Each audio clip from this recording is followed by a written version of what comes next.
ญญาธโรวัดป่าอาเจียงพระอาจารย์สรายุทธสิริสาโรวัดท่าพระยาจักรและองค์สรพจน์สุนทรวัดธรรมปัญญารามจึงขอบอกบุญขอเชิญชวนสาธุชนร่วมเปิดป่าฟังธรรมและขอเชิญท่านผู้ใจเป็นกุศลร่วมจองเป็นเจ้าภาพภัตตาหารเจ้าภาพโรงทานเจ้าภาพน้ำดื่มน้ำปานะเจ้าภาพกันเทศบูชาธรรมเจ้าภาพอื่นๆหรือร่วมบริจาคสมทบบุญได้ตามกำลังทรัพย์ตามกำลังศรัทธาของท่านสอบถามรายละเอียดได้ที่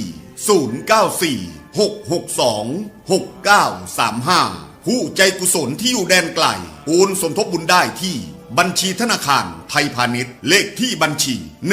11421499897ชื่อบัญชีพระประหลัดณรงค์ฤทธิ์ร่วมสัก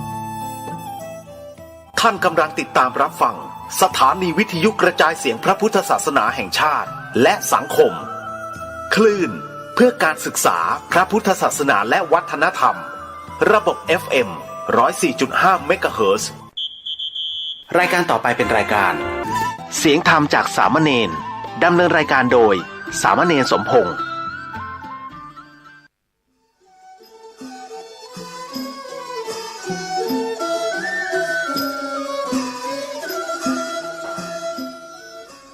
ทั้งโลกนี้มีธรรมประจำที่เมื่อทำดีจะไม่ดีมีที่ไหนมีสุขบ้างทุกข์บ้างช่างประใดเป็นวิสัยของมนุษย์ปุถุชนขอกราบไหว้สาธุบาอาจารย์ทุกท่านขอเจริญพรศรัทธาญาติโยมผู้ใฝ่ในศีลในธรรมทั้งหลายมาแล้วมาแหมแล้วรายการเสียงธรรมจากเนนน้อยสังเหลือจากวัดประแดงทั้งนี้โดยการนำของท่านพระครูโคสิทธิปริยัติยพรเจ้าวัดประแดงเจ้าคณะตำบลสุเทพเขต 1ดำเนินในการพุทธธรรมภาพสามเณรสมพงษ์จากวัดประแดงนั่งดำเนินรายการอยู่ที่วัดประแดงส่งเสียงมายังสถานีวิทยุ FM 104.5 ของวัดไร่หินซึ่งทางวัดไร่หินมีท่านพระครูสมุวิศวัตรวรกิจโจนายสถานีและเจ้าอธิการได้ถวายเวลาธรรมภาพ1 ชั่วโมงเพราะฉะนั้นญาติโยมทั้งหลายเป็นประจำทุกวันพุธจาก 10 โมงจนถึง 11 โมงโดยประมาณอาตมาจะมานั่งเอาธรรมะที่ดีๆมาให้สัตยาญาติโยมทั้งหลายฟังมีข้อแม้ว่าถ้าทางสถานีมีเหตุการณ์เกิดขาดข้องเกิดขึ้นก็เลื่อนไปตามนั้นอย่างเมื่อกี้วันที่ผ่านมาหน้านี้เป็นหน้ากฐินก็มีการถ่ายทอดสดซึ่งทางสถานีอนุเคราะห์ไปถ่ายทอดสดได้วัดหลายว่าตอนที่ผ่านมาอย่างวัดประแดงเป็นกรรมถ่ายทอดสดรายการธรรมภาพก็ต้องงดหรือว่าเลื่อนไปตามเหตุการณ์เพราะฉะนั้นญาติโยมทั้งหลายก็มีเวลาอื่นมีครูบาอาจารย์ท่านอื่นมีบัณฑิตนักปราชญ์ท่านอื่นหลายๆท่านด้วยกันได้มาดำเนินรายการผลัดเปลี่ยนสับเปลี่ยนหมุนเวียนกันแบบนี้ทั้งวันตลอด24 ชั่วโมงเพราะฉะนั้นญาติโยมทั้งหลายธรรมะของพระสัมมาสัมพุทธเจ้านั้นมีให้ญาติโยมฟังทุกๆวันทุกๆเวลาประจำเพาะเจาะจงว่าจะต้องเป็นสถานีนี้เข้าไปใน YouTube มีนักหนาประบ้านฟังได้เปิดวิทยุฟังได้เปิดโทรศัพท์จ่อมเสื้อกระเพาะเสื้อฟังก็ได้ยุคนี้สมัยนี้ญาติโยมทั้งหลายธรรมภาพคนหนึ่งที่ได้หับใจพุทธศาสนาอย่างน้อยๆเป็นการตอบแทนน้ำจิตน้ำใจศรัทธาญาติโยมทั้งหลายที่ได้ส่งเข้าป่าอาหารเมื่อธรรมภาพไม่ได้อยู่ที่อากินเพราะฉะนั้นต้องเอาธรรมะมามาจากญาติโยมฟังครูบาอาจารย์เพิ่นได้สั่งได้สอนธรรมภาพว่าอยู่วัดจะไปอยู่บ่ได้มันไหว้พระสวดโยโกห้องแล้วก็นำทำคำสอนของพระสัมมาสัมพุทธเจ้ามาจากญาติโยมฟังพ่องธรรมะได้ทำตามที่ครูบาอาจารย์เพิ่นได้สอนไว้ตลอดเวลา โดยเฉพาะอาตมาภาพค่ำมาจาก4 โมงถึง2 ทุ่มอาตมาภาพจะได้เอาเทปที่บันทึกไว้ส่งให้ญาติโยมฟังตั้งใน Messenger ซึ่งเป็นเพื่อนกันในกลุ่ม Messenger กลุ่มใน Facebook กลุ่มใน LINE ใน YouTube นี่สำคัญออนไลน์ไปทั่วโลกซึ่งอาตมาภาพมีญาติโยมลูกศิษย์ลูกหาทำงานอยู่ต่างประเทศเพิ่นก็เปิดฟังส่งไปให้เพิ่นตั้งแต่4 โมงมาจนถึง2 ทุ่มเนี่ยแบบเป็นประจำญาติโยมทั้งหลายก็อย่างที่บอกถ้ามันมีเหตุการณ์อย่างเกิดขัดข้องเกิดขึ้นมาเขาก็ได้พบได้ปะกันญาติโยมทั้งหลายอาตมาภาพได้ยกภาษิตหรือว่าคำกลอนว่าถ้าโลกนี้มีธรรมประจำที่มาทำดีจะไม่ดีมีที่ไหนมีสุขบ้างทุกข์บ้างช่างปะไรเป็นวิสัยของมนุษย์ปุถุชนซึ่งขยายใจความให้ญาติโยมฟังมาได้ปีดีดักก็ยังประจบเสียงเปรี้ยว เราต้องมาขยายกันต่อไปแฮมซึ่งวันนี้ญาติโยมทั้งหลายหลายวันที่ผ่านมาก็ยังญาติโยมรู้ว่าคนเฮานั้นยังได้เป็นข่าวคราวกันที่เฮารู้ได้หันกันหลายอันหลายอย่างซึ่งแฮมเมื่อกี้วันก็จะได้ส่งสคสให้ญาติโยมฟังละจะสิ้นปีแล้วเดือนไปเพราะฉะนั้นญาติโยมทั้งหลายคนเฮาต้องทำดีอย่าก่อนตายหลวงตามหาบัวเพิ่นบอกหยุดและลาบหาไปไม่ได้แน่เว้นเสียแต่ต้นทุนบุญกุศลก็ถึงบอกว่าตำแหน่งอยู่ได้บ่เหมือนแต่ตำนานอยู่ได้เหมือนคงทนถาวรหยุดก็จ้างจะใหญ่มากเลยก็จ้างเพราะฉะนั้นสิ่งที่เขาจะได้ไปตัวติดตัวเขาไปต้นทุนบุญกุศลก็อย่างที่บอกแค่นั้นเองคนเฮามายุคนี้สมัยนี้หันได้หลายๆอันหลายๆอย่างเช่นความจริงของโลกของเฮาทุกวันนี้นี่คือความจริงของชีวิตซึ่งเป็นหลังความตายหลังความตายเขาไม่ยอมมองหลวงปู่หลวงพ่อเพิ่นได้โอ้ไว้ว่ามีลูกเมียและญาติพี่น้องถึงจะมีลูกเมียและญาติพี่น้องจะให้มันก็ให้บ่เกิน1 ชั่วโมงหรือบ่เกินวันจากนั้นก็ร่วมกว่าจากนั้นก็ร่วมตัวกันวางแผนเผาศพตามความเชื่ออันนี้ความเชื่อก็ทำอย่างนึง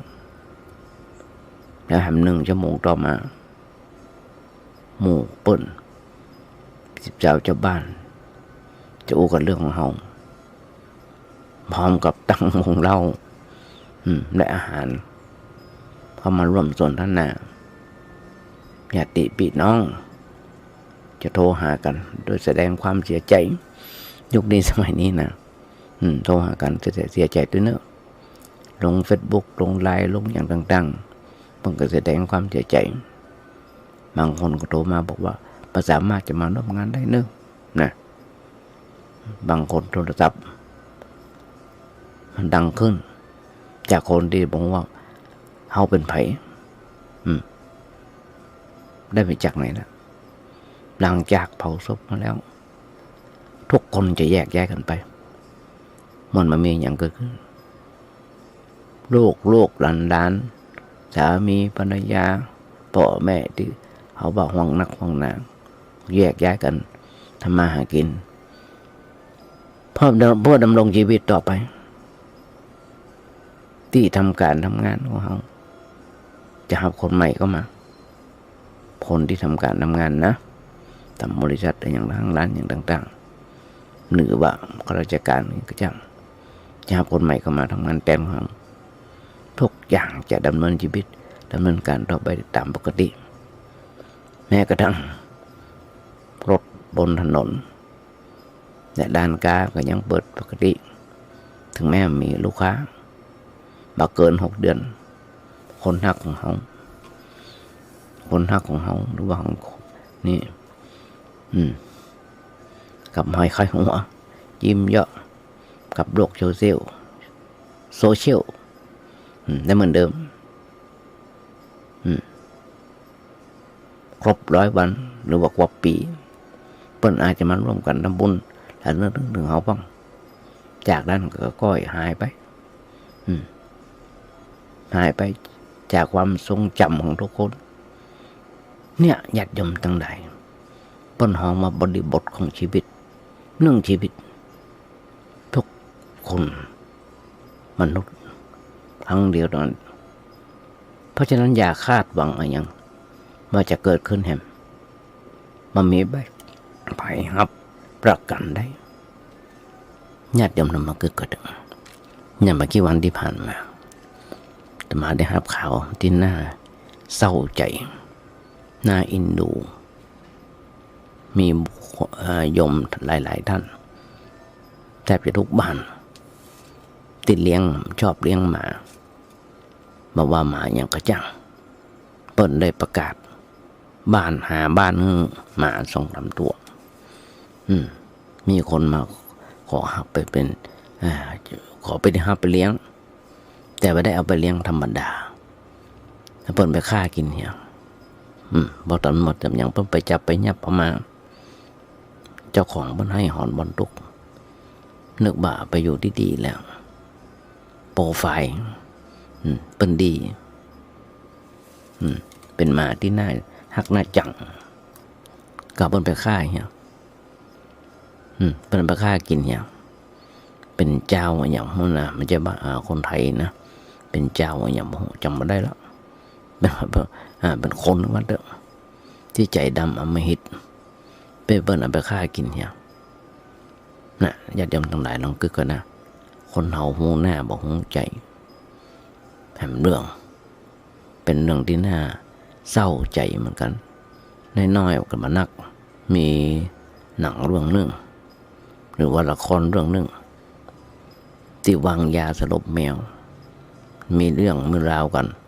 ยังมาจบยังมาเสี่ยงเดียวมันก็วางยาสลบแมวเพื่อการแสดงท่านชมตั้งหลายตมาเป็นคนที่บ่ชอบหมาบ่ชอบแมวแต่ก็บ่เคยเนี่ยเพิ่นที่กุฏินี่มีแมวอยู่2 ตัวมีหมา1 ตัวและหลายๆตัวของเปิ้นที่เปิ้นเอามาปล่อยหมูมาก็บ่ได้เลี้ยงหรอกมีเท่าเปิ้นกินเท่าที่มีก็มีหลายๆท่านด้วยกันเพราะว่าหมู่ขับรถแก๊ปกันอย่างกันเนี่ยมันไรเดอร์ก็จังมาเอาอาหารมาให้ทั้งนั้นนี่บ่ฮู้จักมากี่กันเพื่อเอาอาหารมาให้หมูให้หมาให้แมวให้หมาที่อยู่ตามโบสถ์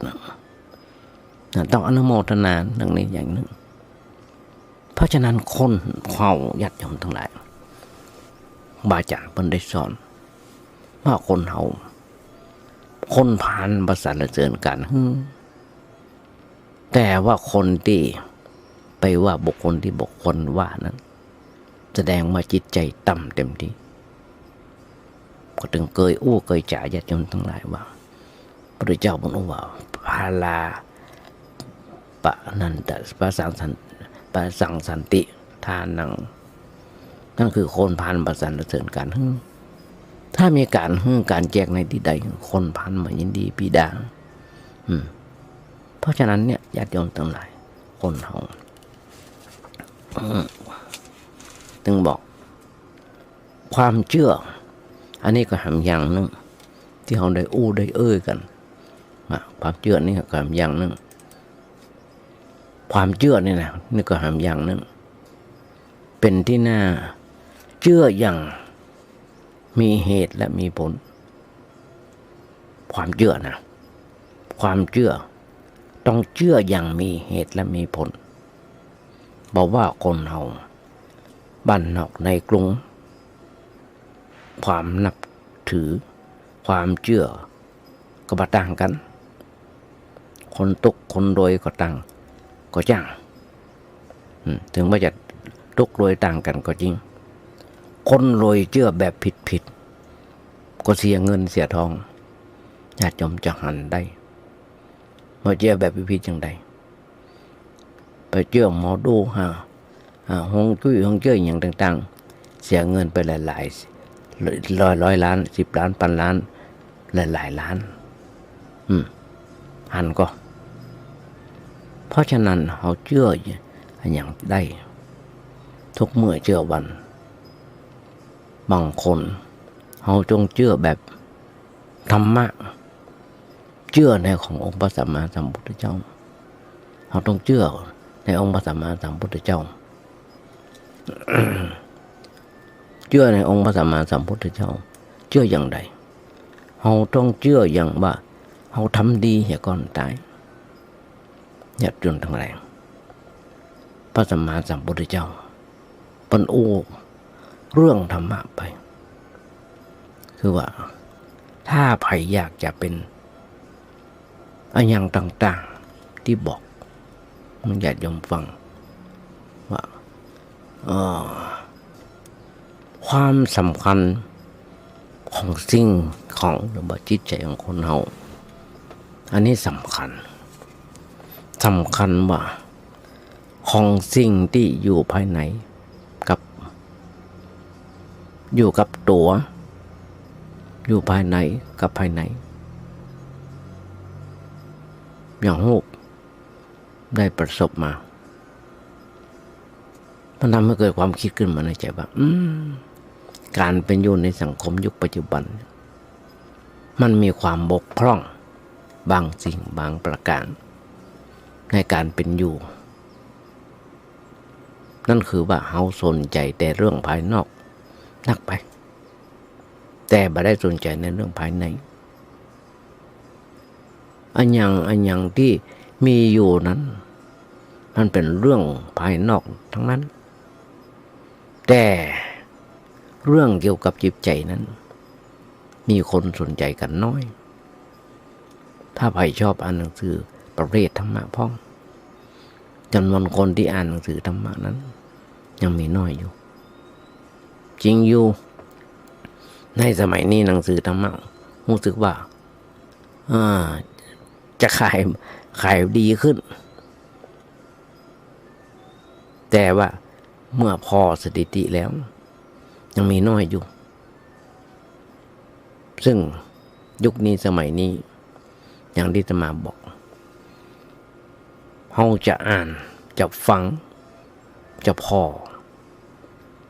หนังสือของหลวงพ่ออะไรอย่างจะมีเวลาอ่านจะมีเวลาฟังหลวงพ่อหลวงปู่อะไรอย่างเปิดเข้าไปใน YouTube พิมพ์เข้าไปใน YouTube แม้กระทั่งหลวงตามหาบัวมรณภาพไปแล้วเขาก็ยังฟังได้ตุ้ลุงทอง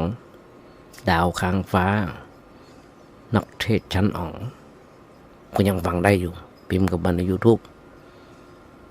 หลวงปู่ปัญญาหลวงปู่พุทธทาสมีได้ฟังทั้งหมดแม้แต่อาจารย์บรรพยอมฟังได้หมดน้องพิมพ์ก็ไปเถอะเราจะหูแต่น้อยนักที่คนจะมีกันกำหนังสือเข้ามาอ่าน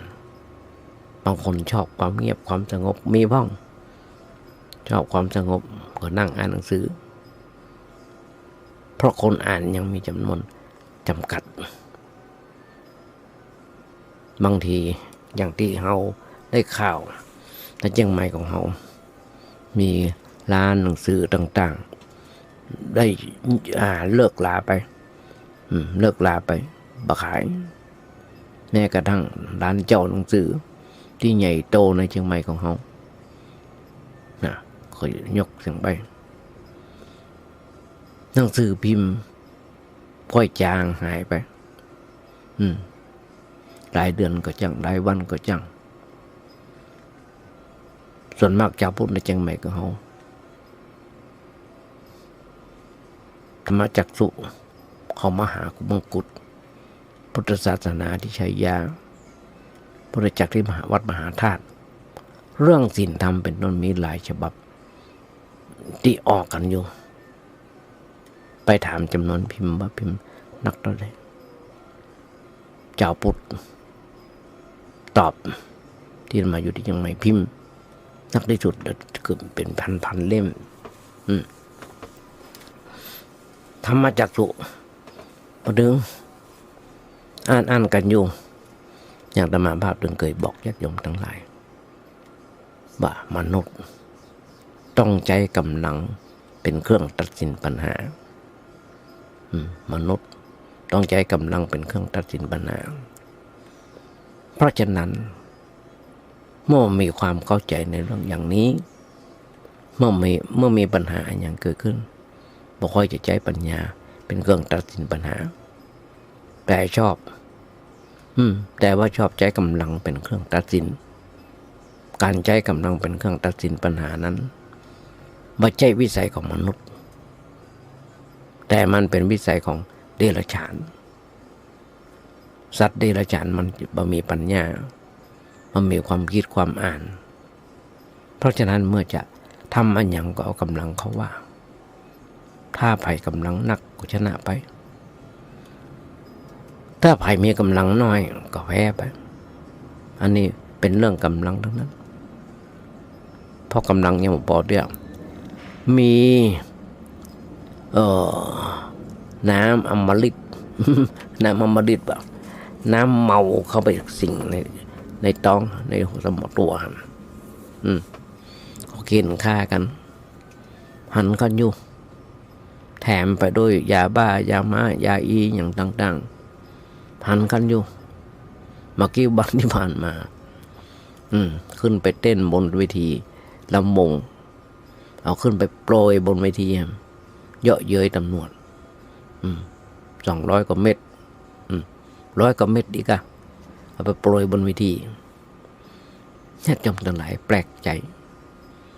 สตาญาติโยมแปลกใจอย่างอาตมาก่อนตำรวจบัญญัติได้ข้างหน้าเป็นล้านๆหลายล้านเม็ด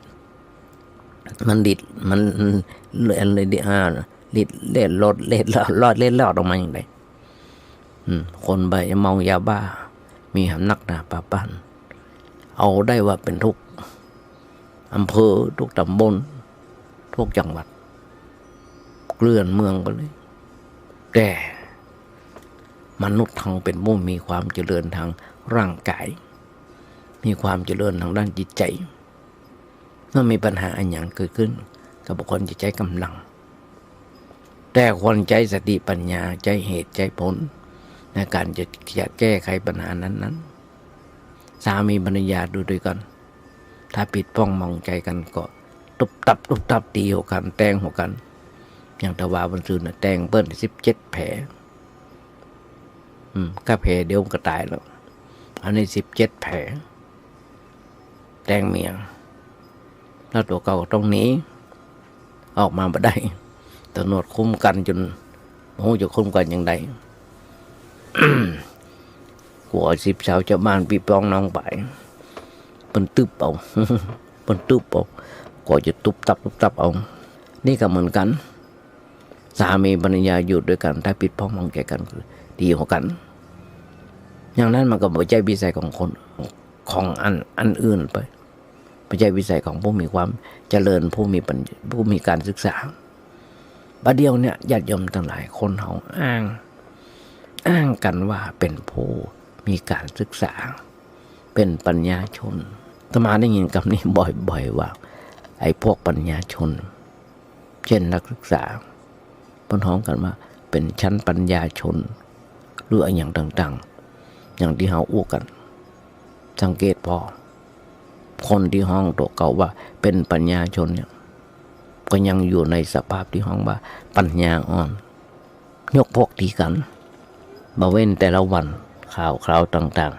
ๆมาเว้นแต่ละวันผ่านก่อนยกพวกตีกันฟันกันแต้งกัน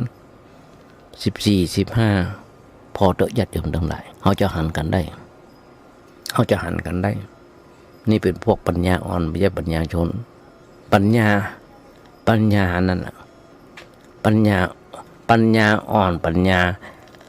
มันยังมาแก่ข้างยังมาสามารถจะต่อสู้ต้านทานสิ่งชั่วร้าย อันเกิดขึ้นบีบคั้นจิตใจเขาจะห้องว่าเป็นปัญญาชนที่แท้ที่แท้ก็ได้ก็ยังมาได้เปิ้นห้องมาห้องเปิ้นห้องได้แค่ว่าปัญญาชนชั้นปัญญาอ่อนปัญญาชนชั้นปัญญาอ่อนด้านนี้เพราะยังมีกำลังเข้มแข็งเพียงพอที่จะต่อสู้กับปัญหาในชีวิตประจำวันปัญหาใดเกิดขึ้นยังต่อปัญหาใดยังเกิดขึ้นยังต่อสู้กันด้วยวิธีบ่เหมาะบ่ควรบ่เหมาะแก่ชนชั้นปัญญาบุคคลผู้มีปัญญานั้นต้องมีเหตุและมีผลต้องใจสติปัญญาเป็นเครื่องกำชับกำกับในการคิดนึกในการกระทำมาทำมาอย่างด้วยอารมณ์แต่ทำมาอย่างด้วยเหตุด้วยผลมาทำด้วยความเห็นแก่ตัวแต่ว่าทำด้วยความรู้สึกรับผิดชอบชั่วดีถ้าจิตใจอยู่ในสภาพแบบนี้สิ่งหลายอย่างก็จะดีขึ้นก้าวหน้าไปนั้นที่เรียบร้อยดีงามขึ้นซึ่งคนที่จะได้ชักชวนกันก็มาสนใจเรื่องการที่จะพัฒนาชีวิตจิตใจของคนกันเนี่ยป้องญาติโยมทั้งหลายเรื่องการพัฒนาในด้านวัตถุนั้นเราไม่ต้องฟังไม่ต้องรีบร้อนเกินไปแล้วปล่อยให้มันก้อยเป็นก้อยไปเราไม่ต้องรีบร้อนเพราะถ้าเรารีบร้อนเกินไปแล้วมันเสียหายเหมือนกันคนเราบางทีบางอย่างหลายสิ่งหลายอย่างคนโดยเชื่อแบบผิดอย่างที่บอกคนรอบนอกโบกฝังอย่างเช่นกฎหมายหรือคนที่ใช้กฎหมายเหียนกฎหมายโหกฎหมายทิ้งคุณธรรมและจริยธรรมหรือว่าธรรมะบ่มีในมโนธรรมบ่มีมโนธรรมนั่นก็ขาดคุณสมบัติของความเป็นคนมือขยาวสาวได้สาวเอาอาตมาถึงบอกยศและลาภหาไปไม่ได้แน่เว้นแต่ต้นทนบุญกุศลอยู่ก็หึ่งเปิ้นฮักจากก็หึ่งเปิ้นอะไรอยู่เมื่อยังอยู่มีชีวิตอยู่ก็หึ่งเปิ้นฮักอยู่ที่ไหนก็หึ่งเปิ้นฮักจะไปที่ไหนก็หึ่งเปิ้นอะไรไฟหาญาติโยมจะมายกตัวอย่างให้ฟังหลายครั้งอย่างครูบาเจ้าศรีวิจัยของเฮาหลวงพ่อเกษมหรือครูบาวงหรือหลวงตามหาบัว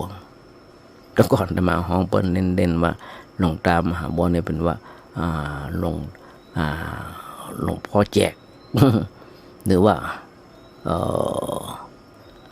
หลวงตามหาบัวในผู้เป็นผู้ริเริ่มทอดพระป่าทองคำเอาไว้ในท้องพระคลังยุคนั้นสมัยนั้นยมทักษิณชินวัตรเป็นนายกจะไปนั่งสนทนากับเปิ้ลอยู่เลยยุคนั้นนะยุคที่เป็นนายกเข้าไปสนทนากับเปิ้ลอยู่เลยพอเปิ้ลมรณภาพไปแล้วหลวงพ่อคูณอาตมาห้องเสียคูณเสียคูณหลวงปู่แหวนญาติโยมทั้งหลายเขาเป็นหนี้บุญคุณของพระสงฆ์องค์เจ้าเหล่านี้อย่างเช่นตึกสุจินโนโดยเงื่อนสลังความคิดความริเริ่มของหลวงปู่แหวนดอยสุเทพที่เขามีหนทางขึ้นก็ด้วยบุญคุณของครูบาเจ้าศรีวิจัยเปิ้นได้เป็นคนริเริ่มท่านก็ญาติโยมทั้งหลายนี่เป็นผู้คุณอุปการคนเฮาการปกครองก็อย่างหนึ่งถ้าใจถึงบุญเดชพระคุณใจพระคุณอย่างเดียวก็บ่ได้ถ้าใจไปอย่างพระเดชอย่างเดียวก็บ่ได้เสียหมดเพราะฉะนั้นทำสิ่งทั้งหลายโดยใจที่เยือกเย็นการทำมันอย่างที่ต้องทุ่มเทนักเกินไป ถึงตอนขาดทุนก็ย่อมจะขาดทุนนัก ตัวอย่างมีนักหนาป่าบ้านที่เราได้หูได้หันกันเช่น คนทำธุรกิจการค้าการขาย คนเป็นคนที่มีความปรารถนานักเกินไป ลงทุนนักไปในการทำงานนั้นๆผลที่สุดก็ล้มหงายท้อง เอาตัวไปรอดก็เพราะอย่างก็ว่าปัญหาหรือว่าปัญญามันเกินสติไปนั่นเองคิดว่าจะได้กำไรเต่าอันเต่าอีตัวเลขบนรางลูกคิดบนราง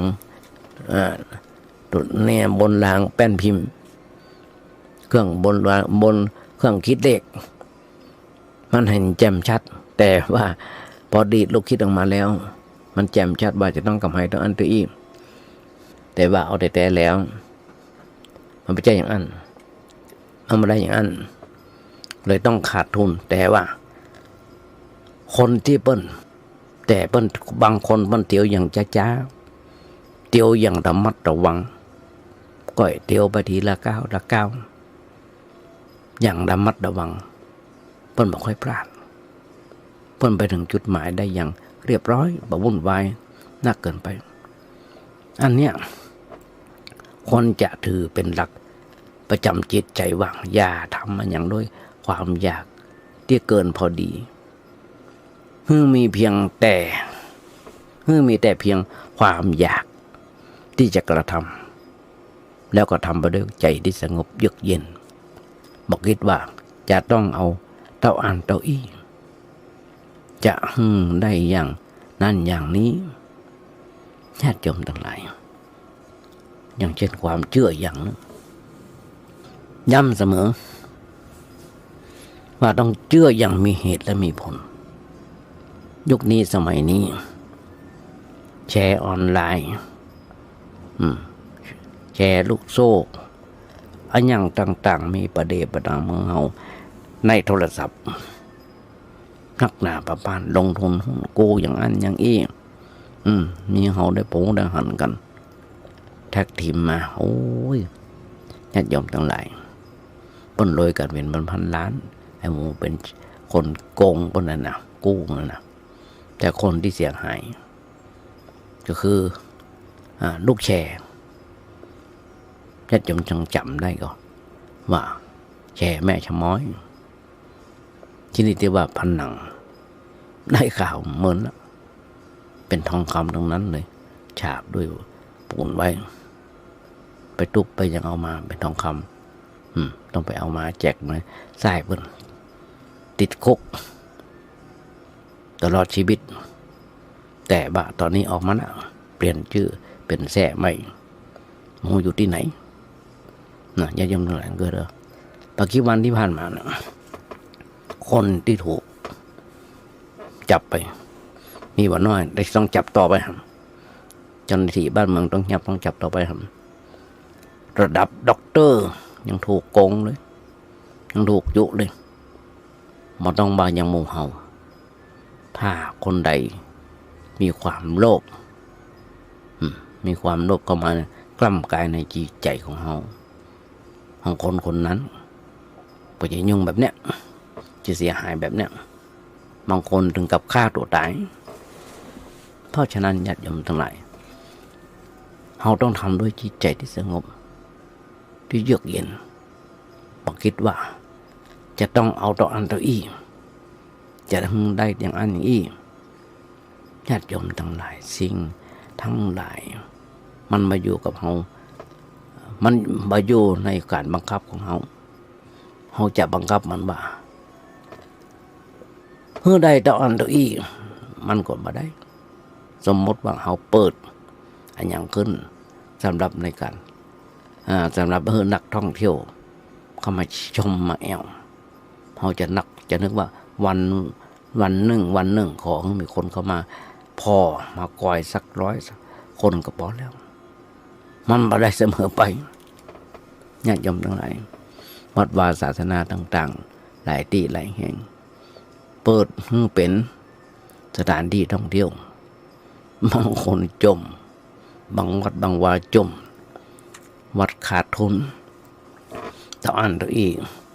เสี่ยงก็สิต้องเสียค่าน้ำค่าไฟค่าคนงานอย่างต่างๆจะต้องเก็บบัตรผ่านเข้าประตู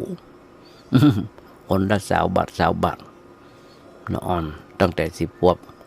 ละอ่อนและคนเฒ่าตั้งแต่60ขึ้นไปเพิ่งเข้าฟรีเอาไปเอามาเอาวัดจนต้องเปิดเก็บสตางค์ผ่านประตูเป็นวัดท่องเที่ยวมันน่าสำหรับอาตมาภาพมันน่าอายมันน่าอาย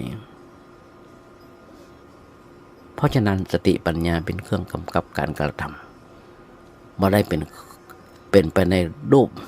แบบนั้นก็เพราะว่าเฮาบ่มีอันอย่างมาเป็นเครื่องห้ามเครื่องห้ามอย่างเรื่องวัดเก็บค่าบัตรผ่านประตูญาติโยมทั้งหลาย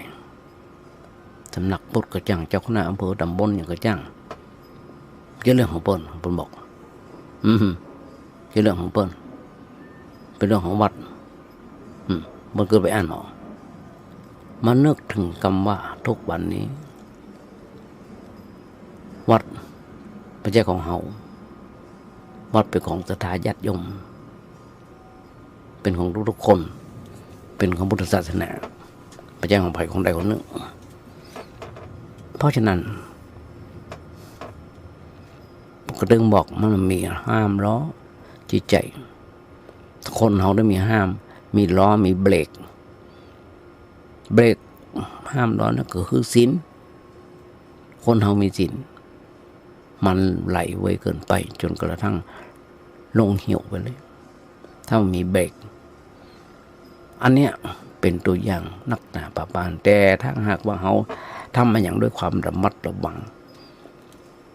ทำอย่างก้อยๆเป็นก้อยไปวัดวาศาสนาต่างๆถ้าเขาเมื่อเปิดเข้าเขาก็ขาดรายได้แต่ถ้าเขาเปิดเข้าไปเอาไปตั้งตู้เปิดบริจาคกาน้ำกาไฟกายังต่างๆบางไว้ตามที่ต่างๆสักตู้2 ตู้มันก็ประขาดทุนมันก็มีคนทำบุญส่วนด้านอยู่แล้วไม่จำเป็นต้องไปปิดประตูเสียกับบัตรประตูอันนี้ทำอย่างอีกก็ได้ทำอย่างก้อยเป็นก้อยไปมันก็จะเรียบร้อยถ้ามาเคยฟังคนจีนเปิ้นโอ้กันกับคนที่จะปิดกับบ้านมาเคยอ่านหนังสือเปิ้นจะปิดกับบ้านไปทำงานที่บ้านเปิ้นนั่งอู้กันแล้วไม่ได้เปิ้นจะปิกเปิ้นว่า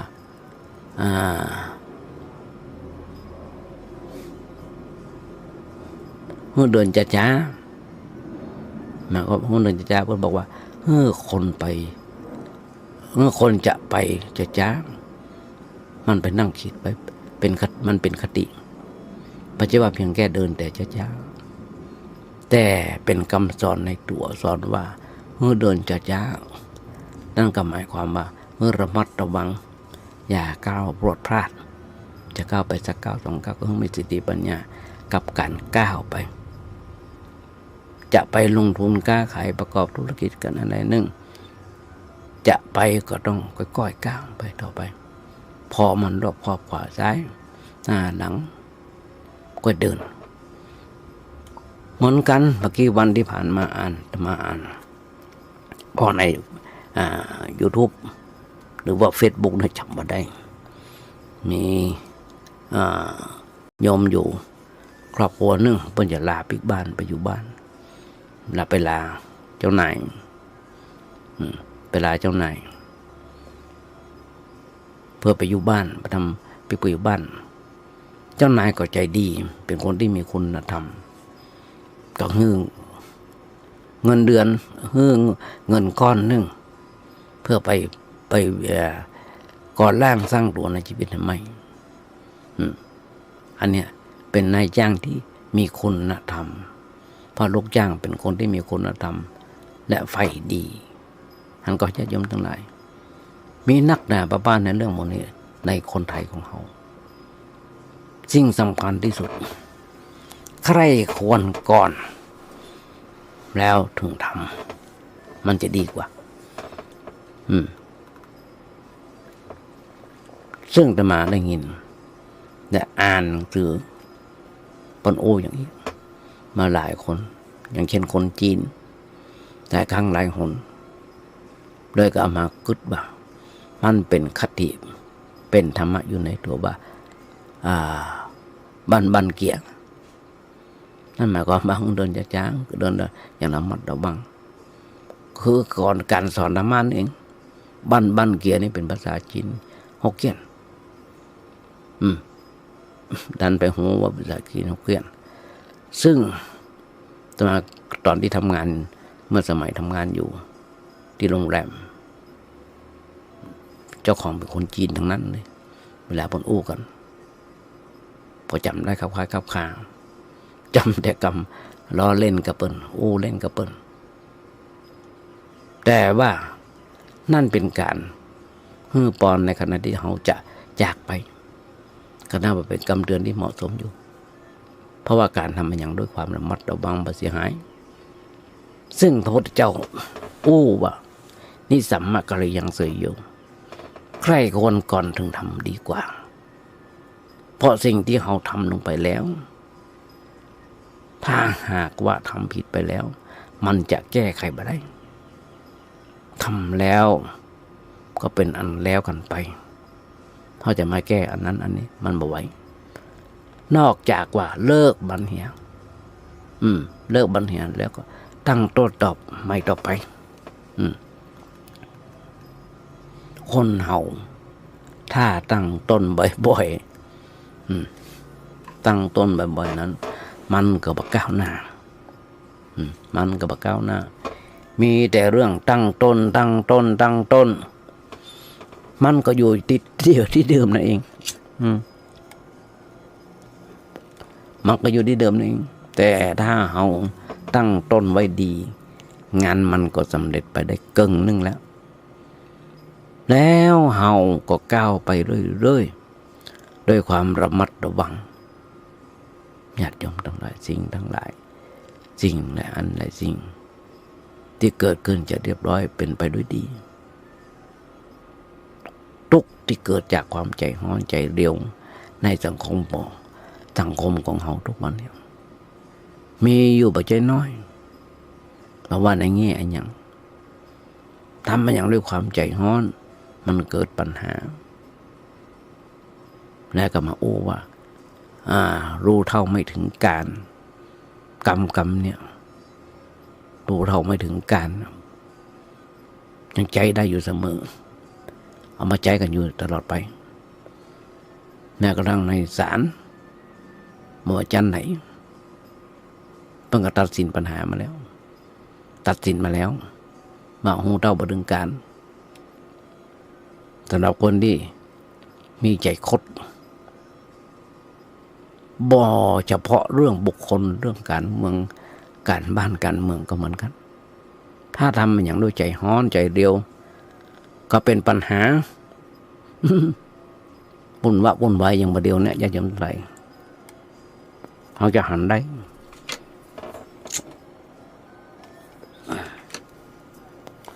ว่าใจฮ้อนใจเดียวเกินไปมันบรรทุกบางคนแบบนี้ถ้าทำมันอย่างด้วยใจฮ้อนใจเดียวก็เป็นปัญหามันสร้างความทุกข์ความเดือดร้อนอาตมาได้อ่านหนังสือหลายอันหลายอย่าง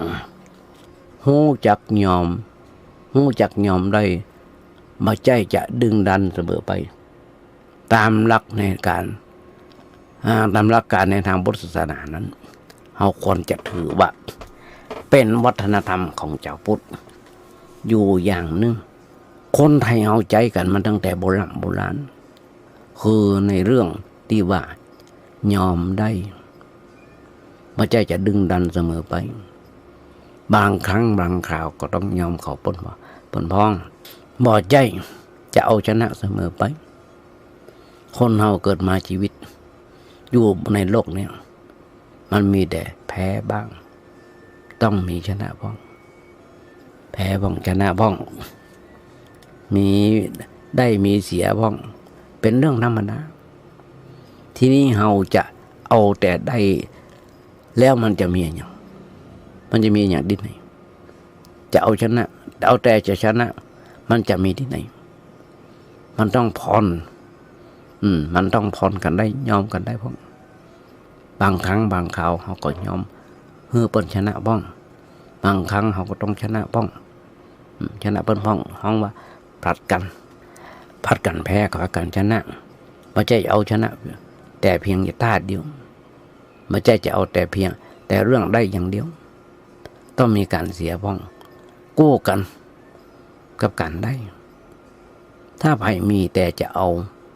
มายอมเสียมันก็อยู่ในโลกมาได้เพราะฉะนั้นต้องหูจักยอมในบางครั้งจักยอมในบางครั้งโบราณว่าหูจักผ่อนสั้นผ่อนยาวจะพาเอาตัวรอดญาติโยมประเทศไทยเฮามีประเทศไทยเฮาที่ได้อยู่รอดปลอดภัยมาเนี่ยก็โดยผู้บริหารประเทศชาติใจหลักใจธรรมะเป็นหลักโดยเฉพาะองค์พระมหากษัตริย์ผู้ครองเมืองตั้งแต่สมัยก่อนมาจนถึงสมัยปัจจุบันเปิ้นยึด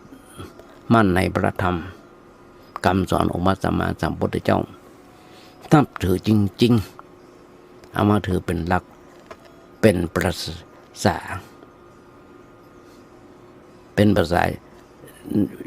าษานโยบายบริหารกิจการมาของบ้านของเมืองอย่างจริงจังถึงเอาตัวรอดปลอดภัยมาได้ชาติไทยเฮาไม่ใช่ชาติใหญ่โตในสมัยก่อนนั้นประชาชนมีน้อยมีเพียงแค่ประกี่ล้านประเดี๋ยวนี้ญาติโยมทั้งหลายสมัยแต่ก่อนนั้นมีกี่ล้านเงินได้เงินงบประมาณก็บัตรเท่าใด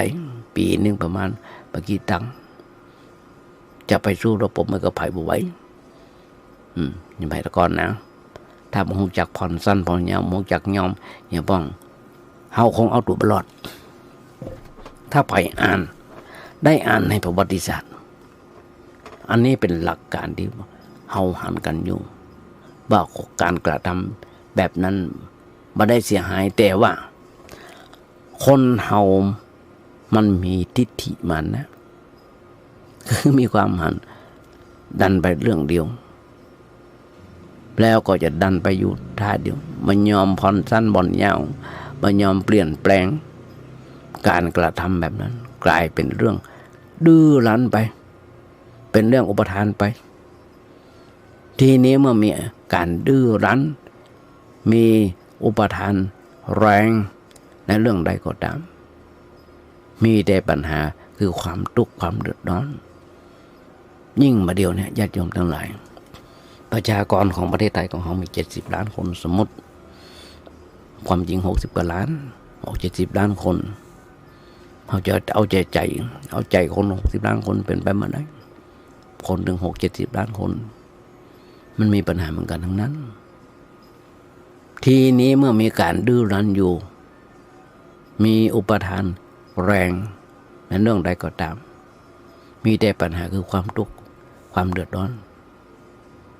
ถ้าหูจักผ่อนสั้นผ่อนยาวผ่อนยาวกันจะตึงครึ่งขังกันตลอดมันไม่ได้หรอกเพราะถ้าแข่งกันถึง2 ฝ่ายมันก็ไปบรอด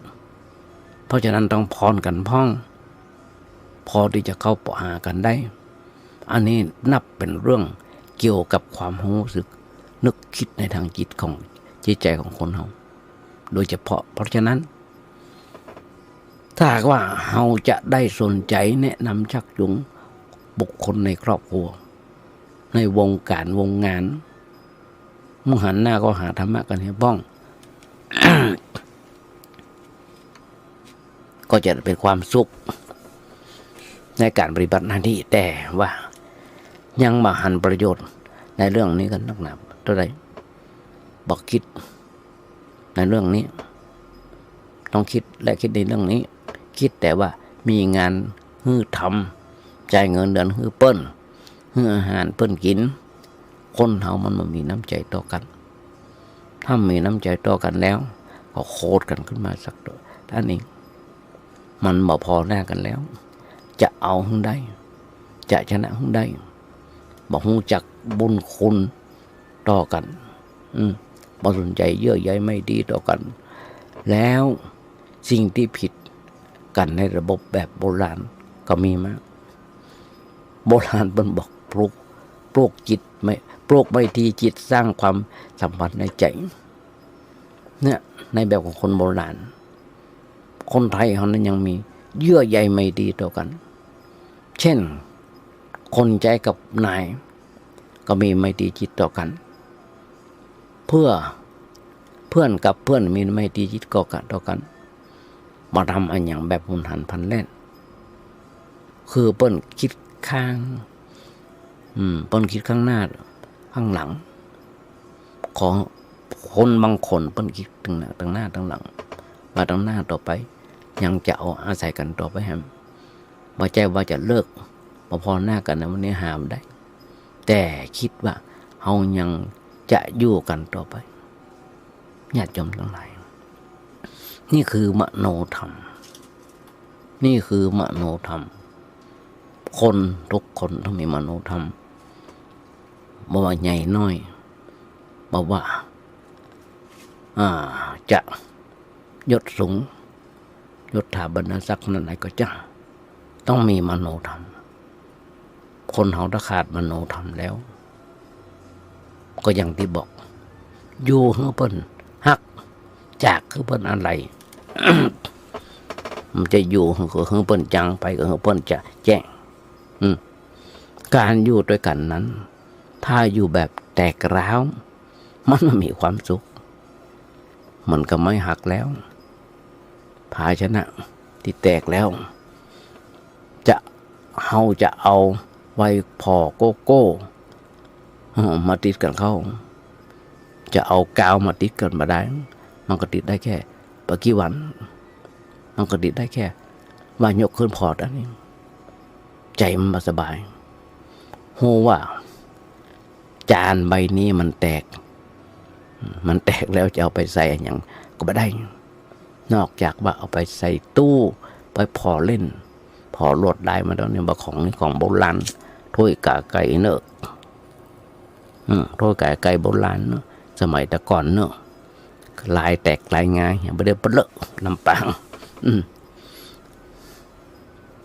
คนเฮาก็เหมือนกันอยู่ด้วยกันทำงานด้วยกันแล้วจะเลิกกันไปเด็ดขาดมันบ่ได้มันจะต้องทำกันต่อไปมันก็ต้องมีอะไรอย่างกันพ้อง ต้นหองมามีเยื่อใหญ่เหมือนกับคนตัดต้นไม้ ขัดเหมือนกับคนตัดต้นบัวมันต้องมีเยื่อใหญ่ไม่ใช่ตัดบัวเบื่อใหญ่ตัดอะไรหมดเมตตากันมันก็อย่างนั้นมันก็บ่ได้ตัดอะไรหมดไอ้เมตตากันมันยังต้องมีไอ้อย่างกันอยู่แต่ว่ามันมีความรู้สึกอย่างนั้นขึ้นในใจเพราะความสำนึกในทางสัมพันธ์ทางจิตใจบ่มีคิดแต่เพียงว่าเฮามาเป็นลูกจ้างเปิ้นเฮาทำงานกับเปิ้นฝ่ายลูกจ้างก็คิดอย่างนั้นคนทำงานเอาเงินได้เงินแล้วก็หมดเรื่องกันบุคคลบ่มีบุญคุณบ่มีจะบุคคลบุญคุณบ่มีความสัมพันธ์ทางจิตใจบ่มีนายจ้างก็เหมือนกันนายจ้างก็เหมือนกันนึกว่ากรรมกรหลายคนไหนผู้คือลูกจ้างทำงานเสร็จก็จ่ายเงินเดือนนึงไปเมื่อจ่ายเงินหมดแล้วก็หมดเรื่องกันสิ่งที่เป็นเยื่อใยบ่มีโลกจะวุ่นวายโลกจะเดือดร้อนเพราะเรื่องนี้ถ้ามามีเนาะญาติโยมทั้งหลายมีช่างที่เป็นคนไทยใหญ่ เปิ้นมาแปลงห้องน้ำได้มาภาพเปิ้นได้ปูกระเบื้องมาภาพงามมากดีมาก แล้วก่อสร้างก็ร่างห้างแปลงห้องน้ำได้มาดีมากเปิ้นน่ะเรียบร้อย ตอนนี้เปิ้นปิกไปบ้างยังกึดเดิงหาเปิ้นอยู่เข้าห้องน้ำมาได้ก็ยังกึดเดิงหาเปิ้นอยู่พ่อคือพ่อแปรยังกึดเดิงหาเปิ้นอยู่เพราะมีลูกพี่เปิ้นมาควบคุมดูแลแปลอย่างนั้นแปลอย่างนี้ยังกึดเดิงหาเปิ้นอยู่เพราะฉะนั้นโลกจะเดือดร้อนเพราะเรื่องนี้สิ่งที่เป็นเยื่อใยมันมีโลกจะวุ่นวายโลกจะเดือดร้อนเพราะเรื่องนี้เรื่องมันมีสัมพันธ์ทางด้านจิตใจมันมีอะไรผูกพันทางจิตใจกันในเรื่องบุญเรื่องคุณบ่ได้นึกถึงบ่นึกคือละเอียดรอบคอบแล้วต่อไปจะหนักไปกว่านี้เวลานี่เป็นอยู่ระหว่างนายจ้างลูกจ้างแล้วต่อไปจะเป็นต่อไปห่างไประหว่างครูกับลูกศิษย์ครูกับศิษย์ระหว่างนี้ห่างออกไปแล้วต่อไปพ่อแม่กับลูกจะห่างกันลูกจะฮักพ่อฮักแม่เมื่อพ่อแม่ยังหึงสตางค์อยู่ยังสตางค์ใจอยู่หรือว่ายังจุนเจืออยู่แต่วันไหนหากเลิกจุนเจือก็จะเลิกฮักเลิกชอบกันต่อไปมานึกถึงบุญคุณอันนี้จะหันได้แม้ว่าจะเฮียนสำเร็จไปแล้วด้วยเงินของพ่อของแม่แต่เปิ้นอาจมาสำนึกก็ได้เปิ้นอาจนึกว่าความสำเร็จเป็นของเปิ้นบ่เกี่ยวกับพ่อกับแม่พ่อแม่แก่ก็อยู่ตามความคนแก่อย่ามายุ่งกับเปิ้นมันจะหนักไปมีบ่น้อยญาติโยมทั้งหลายพ่อแม่บางคนบ่จบโรงเรียนบางคนเขี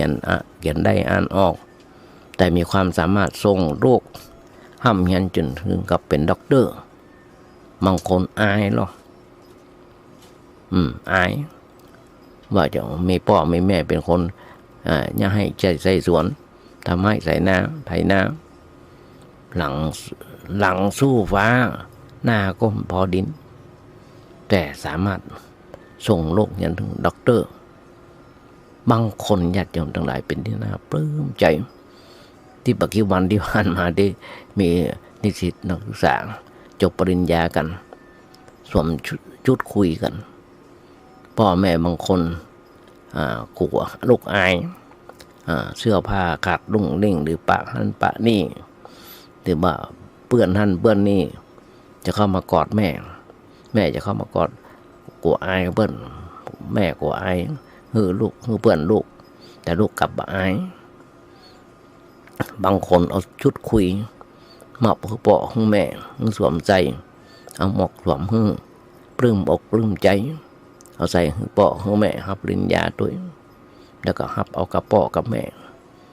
ทำครั้งนึงเป็นที่น่าปลื้มใจบางคนนะเพราะฉะนั้นคนต่อไปคนเฒ่าคนแก่ก็จะว้าเหวถ้าเขามาทำแบบนั้นมันไม่ไผ่เอาใจใส่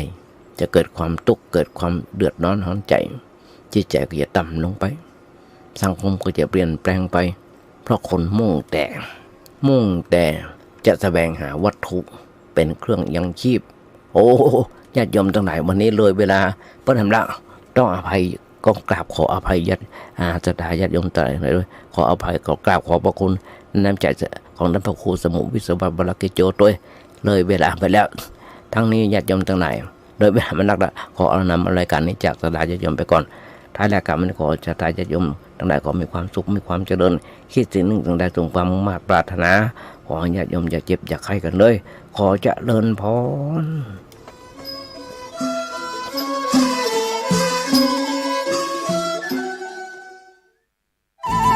ที่จบไปแล้วนั้นเป็นรายการเสียงธรรมจากสามเณรดำเนินรายการโดยสามเณรสมพงษ์